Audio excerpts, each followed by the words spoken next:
सिंधुदुर्गातील कणकवली नगरपंचायतीत शिंदेसेना आणि ठाकरेसेना एकत्र येण्याची शक्यता। माजी आमदार वैभव नाईक आणि राजन तेलींमध्ये गुप्त बैठक। वरिष्ठांना प्रस्ताव पाठवल्याची तेलींची माझाला माहिती।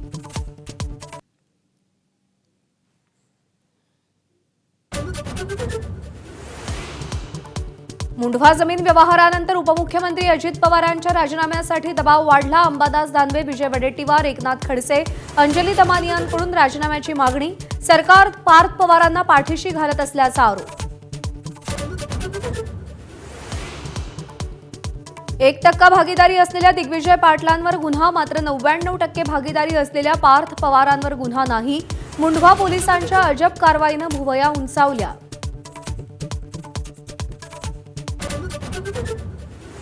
पार्थ पवार कथित जमीन घोटाळ्यात आणखी एक गुन्हा दाखल। तहसीलदार सूर्यकांत येवले, दिग्विजय पाटील आणि शीतल तेजवानी विरोधात खडकमाळ पोलिसांची कारवाई। पार्थ पवारांचं मात्र नाव नाही।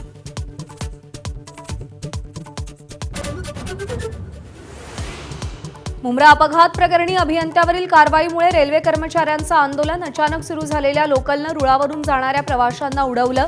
दोघांचा मृत्यू, 2 जखमी।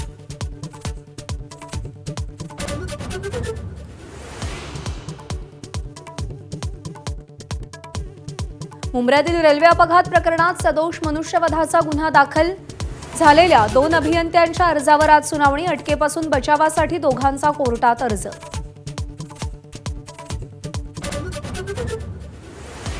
सपा आमदार अबू आझमींच्या घरासमोर भाजप सामूहिक वंदे मातरम गायन करणार। मंत्री मंगलप्रभात लोढाही दाखल। आझमींच्या घराची सुरक्षा वाढवली। भास्कर जाधवांचा मुलगा विक्रांत जाधव यांची रत्नागिरीतील लोटे MIDC मध्ये दबंगगिरी। शिंदेंच्या युवासेना उपजिल्हा प्रमुखाला शिवीगाळ करत मारहाण, व्हिडिओ व्हायरल। मराठा आंदोलक मनोज जरांगेंना जीवे मारण्याची धमकी, 2.5 कोटींची सुपारी दिल्याची चर्चा। 2 संशयित ताब्यात। सकाळी 11 वाजता जरांगे पत्रकार परिषद घेणार। दिल्लीत इंदिरा गांधी आंतरराष्ट्रीय विमानतळावर तांत्रिक बिघाडामुळे विमानसेवा विस्कळीत। हवाई वाहतूक नियंत्रण कक्षातल्या बिघाडामुळे 100हून अधिक विमानांची उड्डाणं आणि आगमन लांबणीवर।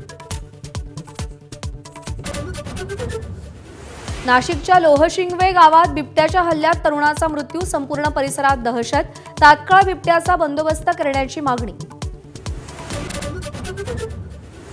डोनाल्ड ट्रम्प पुढच्या वर्षी भारत दौऱ्यावर येण्याची शक्यता। मोदींनाच वाटतं मी भारतात यावं, असं ट्रम्प यांचं वक्तव्य। मोदी महान माणूस, असंही कौतुक।